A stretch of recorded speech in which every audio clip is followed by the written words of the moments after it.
Então, vou iniciar o meu trabalho, então, como a prof disse, intitulado Arquitetura Escolar, Integração com a Natureza e Escolas Municipais de Santiago.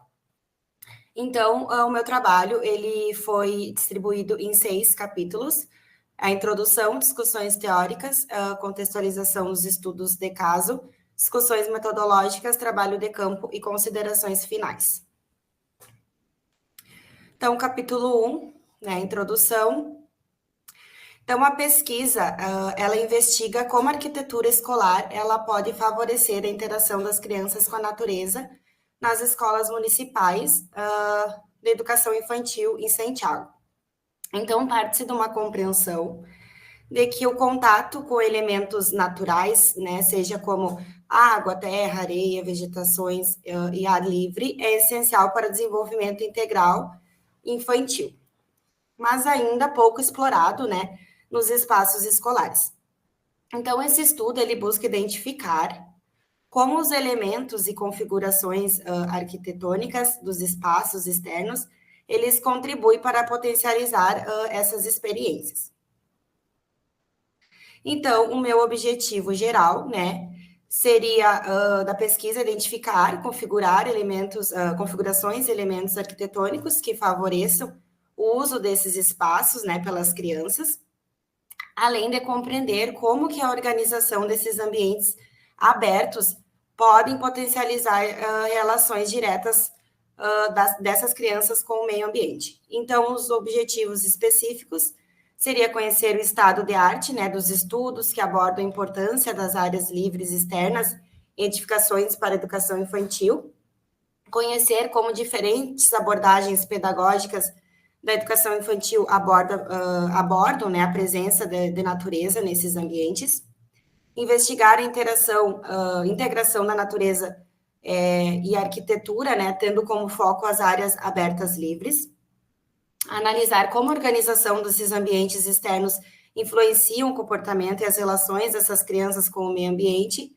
e compreender quais relações são potencializadas pela organização dos ambientes e como os espaços externos das escolas estudadas são utilizados. Então, a justificativa da minha pesquisa, ela se justifica pela importância, né, de compreender como que a arquitetura escolar pode favorecer a integração dessas crianças com a natureza, considerando que esses espaços físicos, né, exercem influência direta no ensino, aprendizagem e desenvolvimento social e educacional. No caso de Santiago, aspectos como clima, né, vegetação, as tradições, né, locais e limitação orçamentária, né, pelo município, ela impacta a configuração e o uso desses espaços externos. Ambientes escolares, né, bem planejados, podem estimular criatividade, interação social, sustentabilidade e consciência ambiental. Mas a falta de áreas verdes e de espaços abertos nas escolas urbanas, ele limita um pouco essas experiências. Então, torna necessário, né, repensar a organização arquitetônica desses espaços, seja, no caso, pátios e áreas livres, incorporando a natureza e o brincar livre como componentes centrais do desenvolvimento infantil. A análise, ela mostra que a qualidade dos espaços não depende apenas da presença de áreas verdes, mas também da mediação pedagógica, né, da rotina escolar, do engajamento dos professores, né, dos profissionais que estão ali com as crianças. Portanto, soluções arquitetônicas, elas devem ser adaptadas à realidade local, então, articulando infraestrutura, natureza, pedagogia de forma integrada e significativa. Então, o meu capítulo 2 é discussões teóricas. A relação entre espaços externos e a experiência educacional. Então, nesse subcapítulo, ele fala um pouco sobre os espaços externos, né? Que eles são fundamentais para o desenvolvimento integral, que seria o físico, social, cognitivo, emocional, e eles precisam ser planejados intencionalmente para unir natureza, brincadeira e aprendizado. Então, segundo esses autores, que seria Bizarro, Fedres e Azevedo, esses espaços externos escolares, seja pátios, jardins, áreas de recreação, eles são fundamentais para o desenvolvimento integral dessas crianças. Então, além de oferecerem contato com a natureza, eles estimulam criatividade, socialização, saúde e aprendizado prático, né? Quando bem planejados, eles tornam-se ambientes educativos estratégicos capazes de enriquecer a experiência escolar e fortalecer vínculos sociais. Então, nessa imagem, é de uma escola em São Paulo, que eu trouxe como referência para o meu trabalho. Então, essa escola é a Believe, e essa escola, ela ensina, né, com esse P que tem no centro dela, os ciclos da natureza, né, no caso, também quando é verão, inverno, enfim, as crianças, elas conseguem enxergar pelas estações do ano por essa árvore, no caso, o pertencimento e experiências sensoriais. Então, a importância do contato da criança com a natureza. Então, nesse subcapítulo, eu trago, no caso, eu destaco, né, a crescente desconexão entre a criança e a natureza, configurando uma crise atual, né, segundo autores. E eles falam que, por exemplo, obesidade, hiperatividade, déficit de atenção, eles, segundo Barros, eles fazem parte, né, do déficit de natureza. Por exemplo, Louvre, ele comenta que o termo transtorno de déficit de natureza,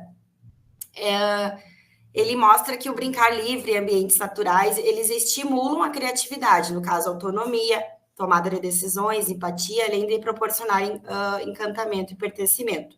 Então, o processo de urbanização, ele evidenciado pelo IBGE em 2015, ele reduziu, né, no caso, as áreas verdes e aumentou o tempo dessas crianças nos espaços fechados. Então, ele limitou suas vivências ao ar livre.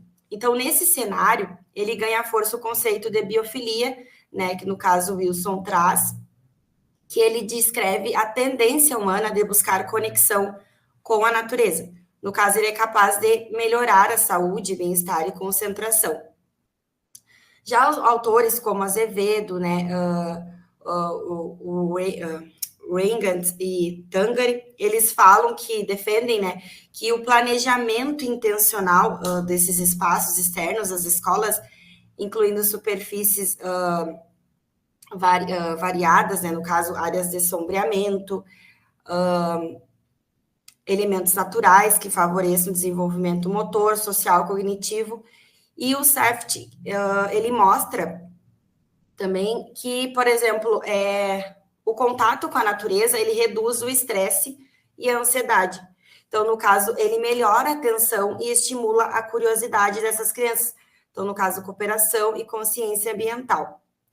Então, esse subcapítulo ele foi muito importante para o meu trabalho, porque ele evidencia, né, que a integração dessas crianças com a natureza, ela é essencial para o desenvolvimento integral, exigindo que as escolas, né, elas assumam um papel ativo na criação de ambientes externos que promovam essas experiências. Então, meu capítulo 2.3 é abordagens pedagógicas e a concepção dos espaços externos. Então, nesse subcapítulo, eu fiz um quadro para poder sintetizar ele. Ele apresenta 3 abordagens pedagógicas que seriam, que valorizam a integração das crianças com a natureza.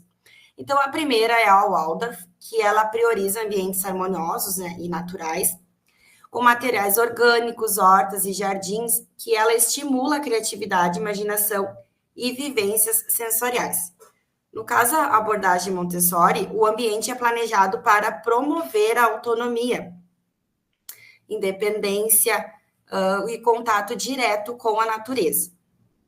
O espaço externo, então, é considerado uma extensão da sala de aula. Então, ele favorece experiências sensoriais e a responsabilidade ambiental. Já a Reggio Emília, ela entende que o ambiente é um terceiro educador.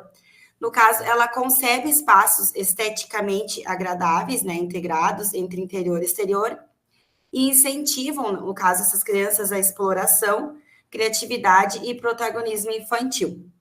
Então, o que elas têm em comum? As três perspectivas, né, elas reconhecem o valor do ambiente natural, né, no desenvolvimento integral, e elas apontam que as escolas bem projetadas devem criar condições para experiências significativas ao ar livre. Então, meu capítulo 2.4, Brincar Livre e o Pátio Escolar. Então, nesse subcapítulo também eu fiz um quadro. No caso, ele ressalta, né, que o brincar livre é essencial para o desenvolvimento cognitivo, emocional, social, físico das crianças, porque ele favorece a criatividade, resoluções de problemas e a interação social, segundo Barros.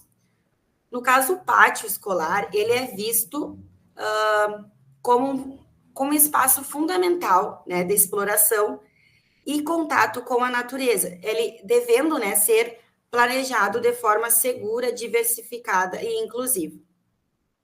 Autores como Modler defendem, né, que os pátios eles oferecem diferentes ambientes, no caso, gramados, hortas, caixas de areia, anfiteatros, taludes, e eles utilizando materiais naturais, né, em vez de brinquedos padronizados. Então, estudos mostram que a organização e a variedade dos espaços, eles influenciam diretamente a qualidade das interações infantis, né, estimulando autonomia e vínculos afetivos. Então, assim, o pátio escolar, ele é muito importante, porque quando ele é bem estruturado, ele torna uma extensão, né, de sala de aula e um recurso pedagógico essencial, promovendo experiências significativas para essas crianças de aprendizado e de relações sociais. Então, o meu capítulo 3, né, contextualização dos estudos de caso. Então, essa minha pesquisa, ela compara duas tipologias de escolas aqui em Santiago, Rio Grande do Sul. No caso, as de padrão pró-infância, que é o programa federal, né, criado em 2007, então, com projetos padronizados e financiados, né, para garantir infraestrutura mínima, e as de modelo municipal. No caso, concebidas localmente, né, com maior flexibilidade para atender às especificidades regionais e pedagógicas. Então, quanto o modelo pró-infância, ele busca uniformizar, né, condições básicas, o municipal, ele permite soluções arquitetônicas mais adaptadas, no caso, ao município. Então, nesse contexto, a avaliação pós-ocupação, que foi utilizada no meu trabalho, ela foi utilizada para identificar, né, como esses aspectos, né, como setorização, acesso, mobiliário, sombreamento, vegetação, influenciam o uso dos espaços externos por essas crianças. Então, o foco não é comparar os modelos entre si, mas compreender como a arquitetura pode favorecer a integração dessas crianças, né, da infância com a natureza. O município de Santiago e sua rede de escolas. Então, o município de Santiago é localizado na região centro-oeste do Rio Grande do Sul. O clima é subtropical úmido, né? Então, apresenta temperaturas que variam de 40 graus no verão e 0 no inverno. Ela é conhecida como a terra dos poetas, porque aqui possui possui uma tradição literária, né, muito forte. E ela abriga também os centros universitários, escolas municipais, estaduais, particulares, e elas recebem, essa cidade recebe estudantes de toda a região do Rio Grande do Sul. Então, esse é um quadro, no caso, com as escolas, né? O número de escolas que possui aqui Santiago, municipal 22, privada 2, estadual 13, no total 37 escolas na cidade de Santiago. Então, a minha primeira etapa, né, do trabalho foi de campo. No caso, essa pesquisa, ela constituiu, no caso, eu fui a visitar as 19 escolas, né, do município de Santiago, seja EMEI, seja EMF, para fazer, né, para fazer um filtrar, para ver quais escolas que eu trabalharia nessa pesquisa. No caso, o que eu analisei, né? A estrutura arquitetônica e as áreas verdes presentes nas escolas, se elas possuíam pátios, né, externos, né, como que funcionava, se elas faziam uso, né, desses pátios.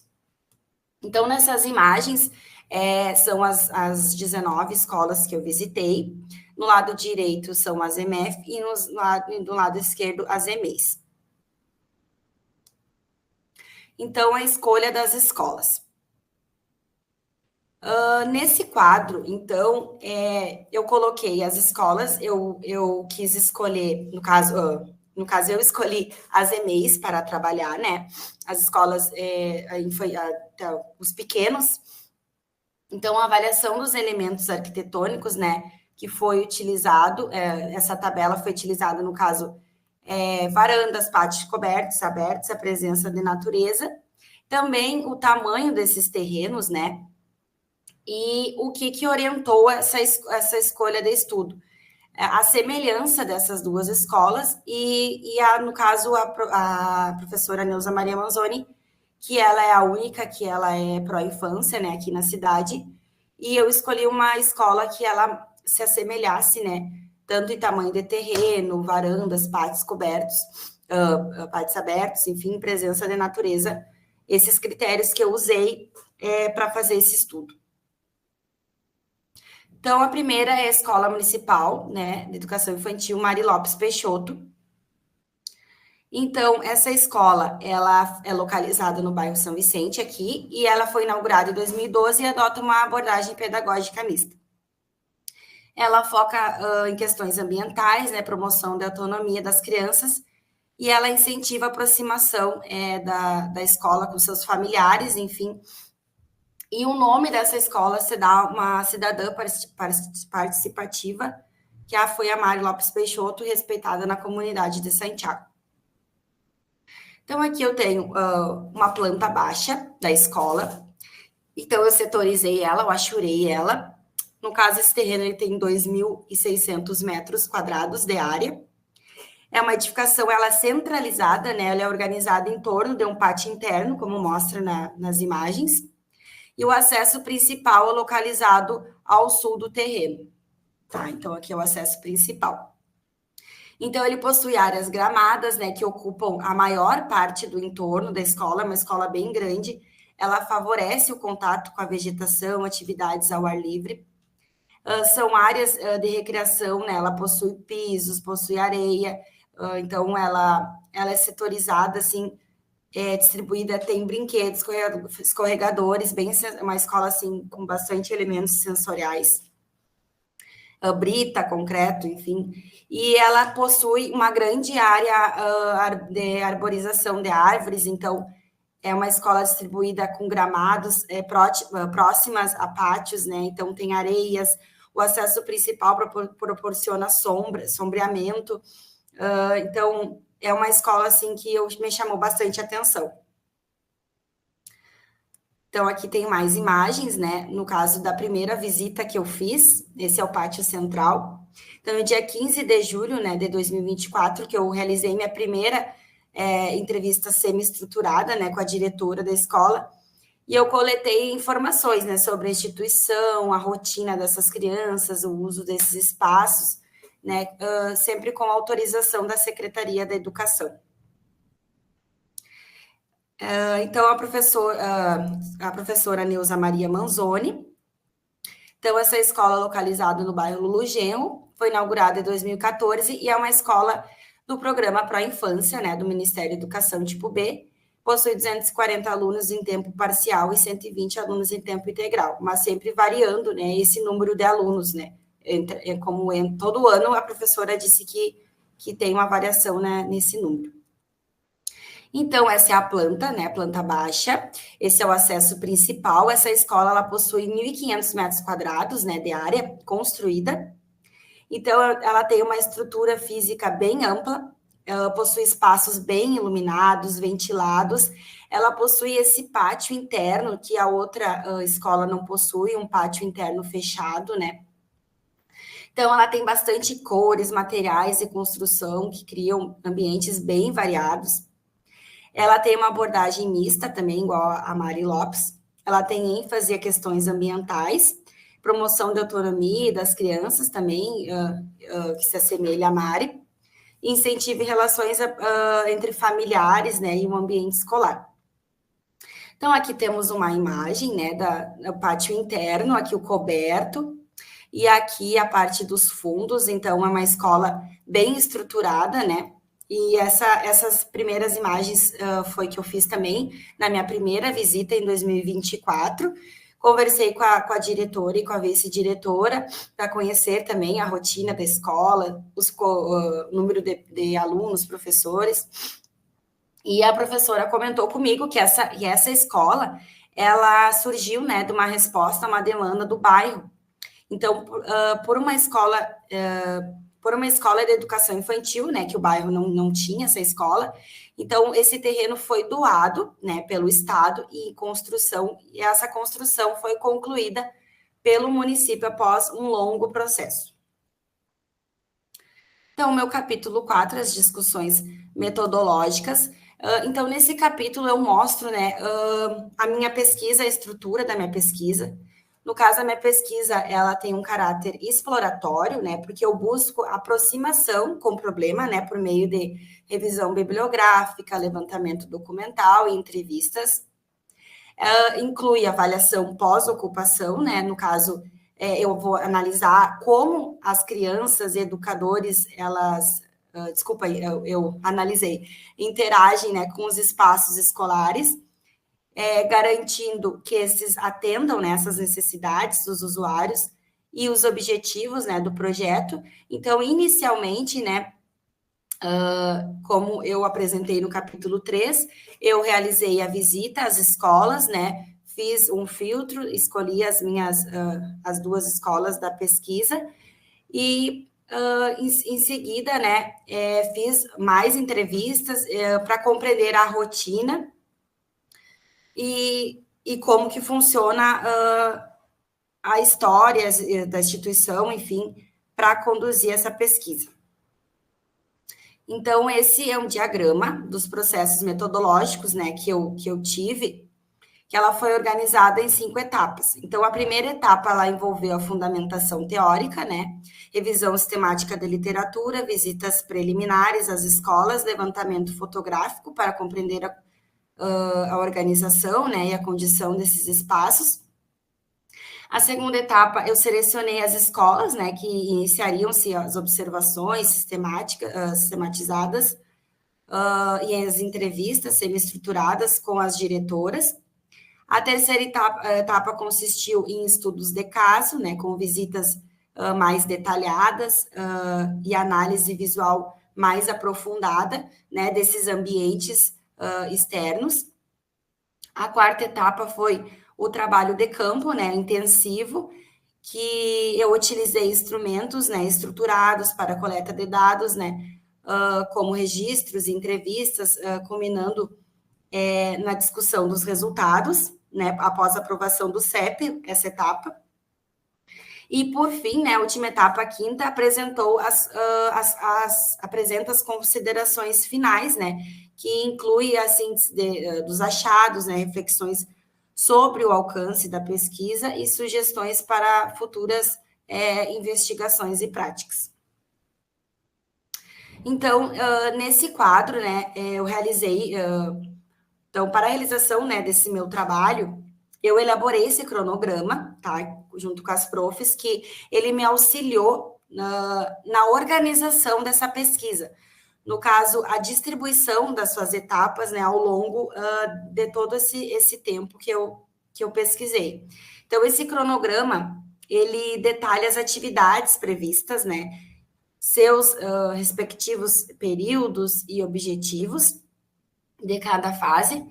As ações, elas foram estruturadas de forma sequencial, então, de modo que ele assegura uma coleta de dados eficiente, em conformidade com os procedimentos metodológicos definidos. Então, o meu capítulo 5, né, que é o trabalho de campo, primeiro foi o levantamento fotográfico. Então, o meu trabalho de campo, né, ele apresenta os resultados, né, dessa pesquisa, né, como eu comentei com vocês, dessa minha visita à EMEI, professora Neuza Maria Manzoni e a Mari Lopes Peixoto. Ele foi organizado de forma comparativa e coerente. No caso, ele analisou, foi analisado levantamentos fotográficos, visitas exploratórias. Eu fiz uma ficha de análise, né, entrevista semi-estruturadas, e sempre enfocando em ambientes externos, elementos naturais, né, e transição entre esses espaços internos e externos. Então, esse capítulo, ele identifica, né, no caso, pontos fortes e fragilizados também na integração desses espaços. Então, ele evidencia como a arquitetura escolar ela favorece ou limita, né, o contato dessas crianças com a natureza.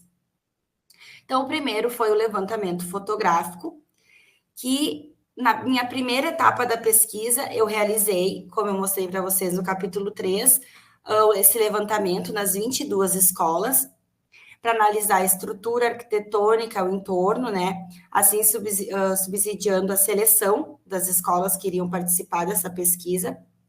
Então, elas foram autorizadas, né, pela Secretaria da Educação e também pelas diretoras. No caso, essas visitas, né, após, né, essa seleção, no meu quarto e quinto capítulo, eu passei, né, pelo comitê de ética, fui aprovada, fiz um novo levantamento fotográfico focado, assim, para ambientes externos, para os pátios, né, e essa integração de ambientes internos e externos, e ela foi uma etapa fundamental para a minha pesquisa, por causa que ela permitiu, né, captar elementos estruturais, naturais, acessibilidade e o uso desses espaços pelas crianças, né? Assim, fazendo uma análise qualitativa dessas das potencialidades pedagógicas. Então, primeiro é o levantamento da professora Neuza Maria Manzoni. Eu separei eles por setores. No caso, o primeiro é o ambiente externo de uso coletivo. Então, aqui vocês podem ver essa sequência de imagens, né? Ela mostra o pátio central coberto, né? Como eu mostrei na planta, no início, assim, bem no meio da escola. E ele é utilizado de uma forma muito organizada, né? Pela direção da escola. Ele possui horários, escalonamentos entre as turmas. Então, esse espaço é um dos mais mencionados pelas professoras, porque ele é o preferido das crianças. Quando eu fui lá tirar foto, realmente, assim, é o lugar que eles ficam e eles amam estar ali nesse espaço. Então, a cobertura, ela garante, né, o uso desse espaço, mesmo em dias de chuva. Então, ele torna essencial, é um espaço essencial na rotina escolar. Espaços com elementos naturais. Então, aqui nessa sequência de fotos, eu apresento, né, os espaços que proporcionam contato direto com a natureza. No caso, a pracinha, né, com areia, o gramado lateral e os canteiros. As professoras, elas relatam que esses locais, elas despertam um grande entusiasmo nas crianças. Então, sendo essencial para o desenvolvimento sensorial e da criatividade. A transição entre espaços externos e internos. No caso, os solários, né? Que essas figuras mostram as salas, né? E áreas externas, como são organizados. Então, todas as salas, elas têm acesso a esses solários. E a relação é fluida, né? Então, de dentro para fora. No caso, as professoras falam que é fundamental, né? Para as práticas pedagógicas, pois valorizam, né, a natureza como parte do processo educativo. Apesar de que o chão ali é concreto, né? Elas têm a parte da área externa, assim, e ao redor tem elementos naturais. Então, o levantamento fotográfico agora da Mari Lopes Peixoto. O ambiente externo de uso coletivo. Então, essa escola ela não possui um pátio coberto. Ela dispõe de um pátio amplo no seu centro, né, que ele é aberto, e ele funciona como espaço de convivência, né, e recreação para essas crianças. Então, ele trata de uma área compartilhada entre entre as turmas, né, em horários diferentes, e ele favorece o encontro, né, o brincar coletivo, o desenvolvimento de atividades pedagógicas ao ar livre, a disposição, né, desses equipamentos de mobiliário que promovem a apropriação livre desses espaços, né, permitindo usos diversos durante o dia. Espaços com elementos naturais. Então, os ambientes externos, eles contam com a presença de árvores, médio e grande porte. Então, ela é uma escola que possui bastante vegetação. Ela possui gramado, áreas com vegetações rasteiras também, elas que contribuem, né, para a diversidade ambiental e sensorial desses espaços. Esses elementos naturais, eles criam microambientes, né, no caso de sombra e frescor, e possibilita o contato direto dessas crianças com a natureza. Há também exploração pedagógica desses espaços por meio de hortas ou pequenos jardins. Então, essa escola ela é muito bem explorada. Cada cantinho, assim, as crianças usam. Transição entre espaços externos e internos. A transição entre os ambientes internos e externos dessa escola, ela ocorre de forma bem fluida. No caso, o pátio interno, todas as salas ela tem acesso, né, esse pátio, e no caso, dentro das salas de aula, possui grandes portas que dão acesso também, né, ao pátio externo. E posso dizer que seria solários, né, também, pois eles usam esses espaços, algumas salas, elas usam esses espaços que dão acesso também. Então, elas possuem acesso direto, né, como eu disse, e essa integração, ela evidencia, né, uma concepção de ambiente escolar que valoriza o pátio como território de aprendizado. Então, elas usam muito o pátio, e então isso dá a essas crianças uma questão de convivência e expressão na infância. A visita exploratória. Então, a minha visita exploratória foi muito importante na pesquisa. Eu fiz ela em dezembro de 2023, né? Após a autorização da secretaria, com as 19 escolas. Depois, né, no caso, para identificar espaços livres externos em as áreas verdes. Logo após, eu fiz essa visita mais aprofundada, depois da autorização do CEP. E então, com um objetivo mais aprofundado, né, identificar escolas, no caso, identificar, né, elementos mais objetivos no meu trabalho, né, que seria as áreas externas.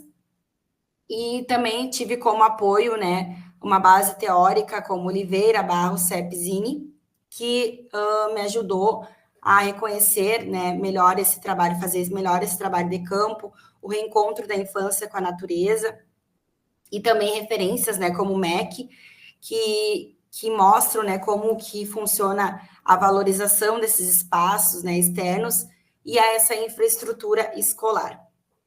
Então, a minha visita exploratória na EMEI, professora Neuza Maria Manzoni. Aqui está um caso, a rota que eu fiz, né, nessa visita, após a autorização do CEP, na minha segunda etapa. Então, ela foi uma etapa fundamental, foi em dezembro, e com autorização, como eu disse para você, a secretaria, e ela foi uma pesquisa, foi uma etapa muito importante, pois eu consegui, aqui eu mostro para vocês como eu fiz, né, o pátio central coberto, daí fiz toda a minha visita, observação, né, nos fundos, com foco nos pátios, né, os entornos, analisei a funcionalidade. Andréia, Oi, falta 10 minutos. como? Falta 10 minutos. Tá bem, obrigada. Então, foi uma etapa principal, uma etapa fundamental para a minha pesquisa. Aqui é uma foto do pátio interno coberto. Foi realizado em 2025, desculpa, me confundi com a... Então, as laterais, né, da escola. No caso aqui, aparece os solários. Também é uma escola que usa bastante o seu terreno, o seu entorno, que ela é distribuída, né? Então, todo o cantinho da escola é ocupado pelas crianças. Nos fundos da escola, no caso, aqui ela possui uma área bem ampla, né? Um local conta com equipamentos, balanço, escorregador. Então, existem vários elementos sensoriais, elementos que elas podem, né, subir, enfim. Achei muito interessante na escola. A parte dos fundos que não é muito usada, antes tinha uma horta e jardim, pequenos canteiros ajardinados, mas as professoras não usam muito esse espaço. Então, a professora Neuza Maria Manzoni, ela evidencia o potencial dessa escola, né? Como eu disse, ela usa todos esses espaços, apesar das limitações, né? Como áreas excessivamente pavimentadas, ela tem alguns pontos de umidade também, mas o pátio central coberto, ele é muito importante na escola e é muito bem usufruído. E os espaços naturalizados também, ao fundo, são fundamentais, né, para o desenvolvimento infantil, e ele demonstra como a arquitetura escolar associada ao planejamento pedagógico contribui ativamente para o aprendizado dessas crianças. Então, a EMEI Mari Lopes Peixoto, eu visitei ela em junho, né, acompanhada pelas diretoras.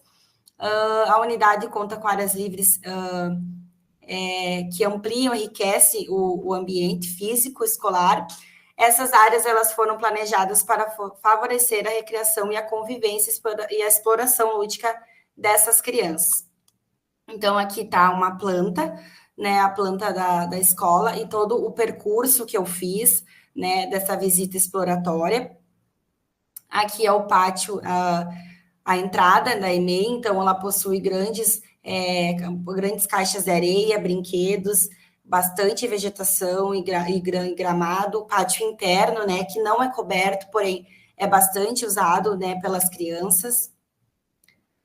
Aqui são as laterais, solários, também as crianças fazem, pintam na parede, enfim, tem os ladrilhos que dá para, no caso, pinta, depois, né, tira, enfim, vem outras turmas, então achei bem interessante.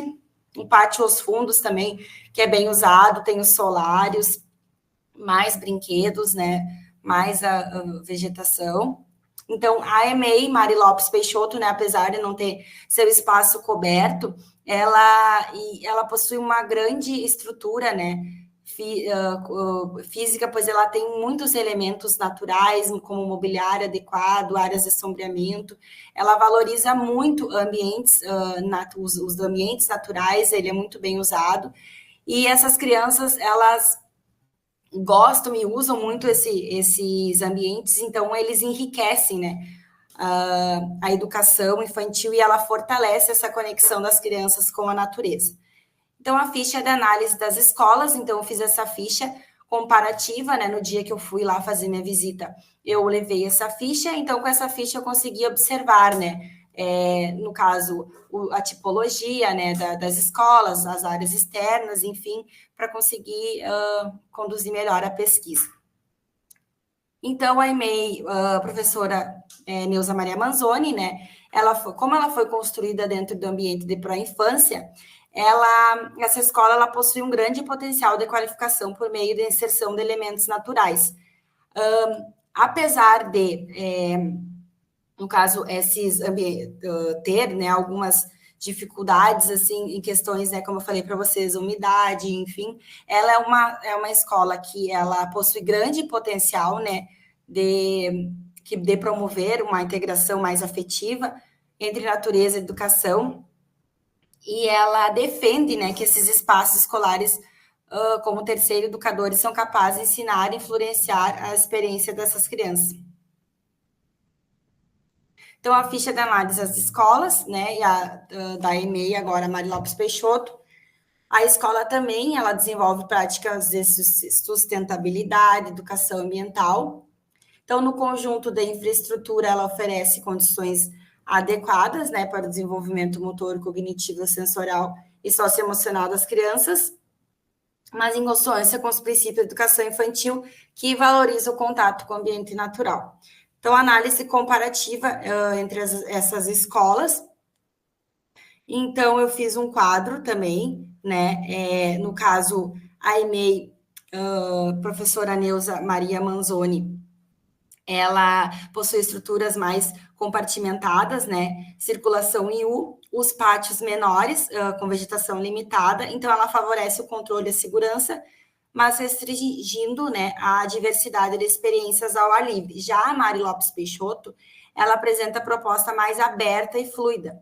No caso, com amplas áreas verdes, né, playground distribuídos a hortas, jardins, e estimula a autonomia e o brincar exploratório, pois possui mais práticas pedagógicas externas, embora careça de sombreamento adequado, né, em alguns pontos. A comparação evidencia que, enquanto uma prioriza a organização funcional e o controle, a outra investe em diversidade e contato com a natureza. Então, as ambas revelam potenciais e limitações, né, ressaltando a importância de equilibrar funcionalidade, segurança e estímulo sensorial no planejamento dos espaços escolares. Então, aqui as entrevistas, né, que eu tive com as professoras. Então, a rotina das crianças, né, a EMEI, professora Neuza Maria Manzoni, o uso do pátio central é controlado, né, pela direção, com turnos de 20 e 30 minutos. Já na EMEI Mari Lopes Peixoto, a maior flexibilidade, então, e frequência no uso dessas áreas. A importância das áreas externas, no caso, a EMEI, professora Neuza Maria Manzoni, evidencia que esse é o momento em que as crianças vivenciam, né, percebem, compreendem que o meio ambiente está diretamente interligado à nossa vida. Já a Mari Lopes Peixoto ressalta que a importância dessas áreas externas para o desenvolvimento integral destaca a ampliação de habilidades motoras, da criatividade, das relações sociais, a interação com elementos naturais. Então, ambas as escolas, elas observam que os elementos naturais são presentes, né? Então, as professoras relatam que as crianças demonstram grande entusiasmo e envolvimento durante o contato com esses materiais. Uma fala de destaque, né, que resume que essa percepção que as crianças ficam eufóricas, né, com o contato com os espaços naturais, que foi o que a professora da Mari Lopes Peixoto me falou. Então, achei muito interessante essa fala dela. Então, a interação com elementos naturais, né? Ambas as escolas observam que os elementos naturais são presentes, né? Possui interação das crianças. Então, enquanto as turmas mais velhas já apresentam maior autonomia na exploração, no caso, os berçários ainda não estão na fase de descoberta. Então, eles exigem mais das professoras uma maior supervisão. As brincadeiras e atividades preferidas. No caso, nas duas instituições, as crianças tendem a desenvolver brincadeiras simbólicas, né, como comidinha, de casinha, papéis familiares. A EMEI Mari Lopes foi mencionado, né, que são folhas secas, são frequentemente usadas, né, como dinheiro ou alimento de brincadeirinhas. E no pátio coberto observa-se maior uso de brinquedos tradicionais. Oferecimento de atividades envolvendo natureza. A EMEI, professora Neuza, participou, né, de um projeto de criação de horta e plantio de árvores frutíferas em 2024. Então, ela já tem esse vínculo, né, com elementos plantados, que já observa o crescimento do fruto, enfim, com as crianças. Já a EMEI Mari Lopes Peixoto, as atividades como pás, baldinho e panelinha favorecem a exploração do ambiente natural. Os desafios e oportunidades. A EMEI professora Neuza Maria Manzoni, né, conta que a umidade elevada em determinados setores ocasionada, né, pela presença de um córrego que passa ali atrás. Então, ela tem essa limitação, né, no uso ali dos fundos do pátio. E na EMEI Mari Lopes, os desafios envolvem a segurança, no caso, a adequação do piso, né? Ela fala que o piso realmente ele é muito escorregadio, em certos pontos ali do centro, ali o piso cerâmico, né? Então, que é um piso que não ajuda muito nas crianças. Tem percepção sobre o impacto do desenvolvimento infantil. Então, as professoras das duas escolas relatam que o maior acesso à natureza gera mudanças positivas nessas crianças, como mais espontaneidade, criatividade e socialização. Então, essas entrevistas, elas evidenciam, né, assim, a relevância desses ambientes externos à educação infantil e o desejo dessas educadoras de ampliar o uso, apesar das limitações estruturais existentes. Então, capítulos, discussões e resultados. Então, a análise, né, da professora Neuza Maria Manzoni e da Mari Lopes Peixoto, elas apresentam maior diversidade, então, de áreas externas, e elas permitem o uso mais criativo e frequente para rodas de conversa, no caso, a Mari Lopes Peixoto, brincadeiras simbólicas e estudos. No caso, apesar das boas práticas, desafios, estruturas, né, como umidade, manutenção de horta, enfim, segurança, o estudo ele ressalta a importância de políticas públicas e diretrizes arquitetônicas que promovam escolas conectadas à natureza, como estímulos sensoriais, segurança e possibilidades do brincar livre. Então, tornando os territórios vivos que incentive o aprendizado e encantamento pelo mundo natural. Então, as considerações finais, né? Então, essa pesquisa investigou como a organização arquitetônica, especialmente os espaços externos das EMEIs, né, influenciam a interação das crianças com a natureza. Então, a literatura me ajudou muito, né, porque ela revelou como abordagens pedagógicas, né, o Waldorf, Montessori e Reggio Emilia, elas valorizam a natureza como extensão, né, de sala de aula e como um elemento central no protagonismo infantil. Então, no caso da EMEI, a professora Neuza Maria Manzoni, ela predomina áreas, predominam áreas pavimentadas, mas gramados e espaços de areia são muito utilizados pelas suas crianças. E a Mari Lopes Peixoto, há maior diversidade de espaços e usos frequentes de atividades variadas, como rodas de conversa, circuitos motores e brincadeiras simbólicas. Então, esse estudo, ele conclui, né, que os espaços abertos devem ser considerados componentes centrais, né, de proposta educativa, promovendo o bem-estar e experiências significativas. E ele também ressalta a urgência, né, de repensar modelos tradicionais de arquitetura escolar, adotando soluções integradas, sensíveis e sustentáveis, capazes de enriquecer a infância e a vivência escolar. Muito obrigada.